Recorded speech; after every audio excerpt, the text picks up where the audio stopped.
Kembali di Sapa Indonesia Pagi, Saudara. Komisi 3 DPR RI telah menyelesaikan tahap uji kelayakan dan kepatutan atau fit and proper test bagi 4 calon pimpinan Komisi Pemberantasan Korupsi pada hari pertama Senin kemarin. Adapun 4 capim KPK yang sudah dites adalah Setio Budianto, Pungki Indarti, Fitroh Roh Cahyanto, dan Michael Rolandi Gesnata Brata. Komisi 3 menggali ide konsep pemberantasan korupsi yang diusung oleh masing-masing capim jika terpilih menjadi KPK.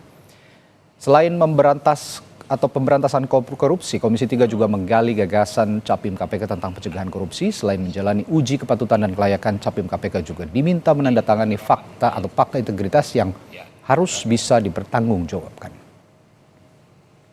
Nomor 2, mantap, Mbak Pungki. Untuk mengetahui informasi terkini tentang uji kepatutan dan kelayakan calon pimpinan KPK dan juga Dewas KPK, kita sudah terhubung dengan jurnalis Kompas TV Fedriska Ananda di gedung KPK atau di gedung DPR MPR Jakarta maksud kami. Selamat pagi Fedriska, infonya siapa saja nama-nama calon pimpinan dan juga calon Dewas KPK yang akan diuji hari ini?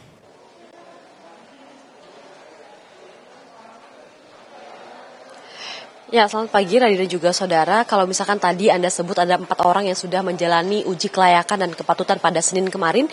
Kalau untuk hari ini ada 6 orang lainnya yang akan melaksanakan ataupun menjalani uji kelayakan dan kepatutan di gedung DPR RI di Komisi 3 tepatnya. Di mana ini pada pagi hari ini yang terjadwal ini adalah Ibu Ida Budiati yang merupakan juga anggota Dewan Kehormatan KPU begitu ya. Dan kemudian ini adalah Ibnu Basuki Widodo, kemudian ada yang menarik juga ini nama Johanis Tanak yang juga mantan pernah menduduki jabatan sebagai petinggi dari KPK. Kemudian ada nama Jenderal Bintang 2 Polisi Joko Purwanto yang saat ini menjabat sebagai Kapolda Kalimantan Timur. Kemudian ada Ahmad Alam Saragih dan yang terakhir adalah Agus Joko Pramono.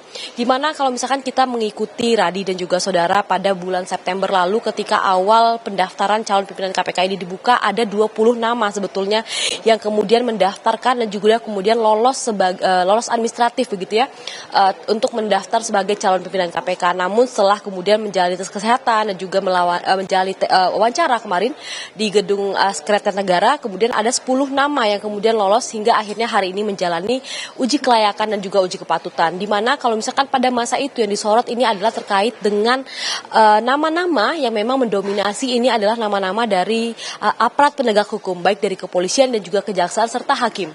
Sehingga memang kita juga perlu begitu mengingat bagaimana jalannya uji kelayakan dan juga uji kepatutan ini, bagaimana kemudian calon pimpinan KPK ini menyampaikan gagasannya untuk penanggulangan dan juga kemudian visi misi mereka dalam nanti akan memimpin KPK seperti apa, ini yang akan hari ini digali begitu oleh para anggota DPR RI Komisi 3, di mana kalau misalkan pada pagi hari ini pada pukul 8.30 tadi dimulai begitu ya, ini calon pimpinan KPK yang menjalani uji kelayakan dan kepatutan ini adalah Ida Budiati.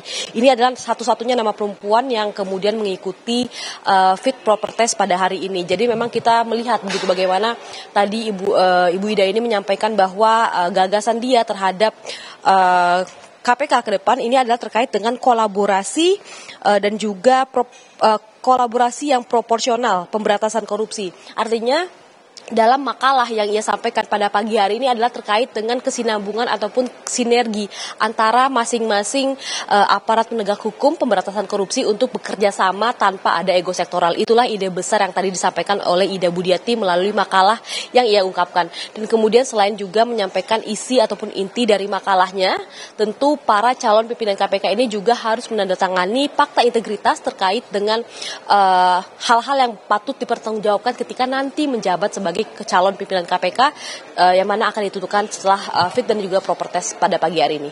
Radhi. Baik, Fedri.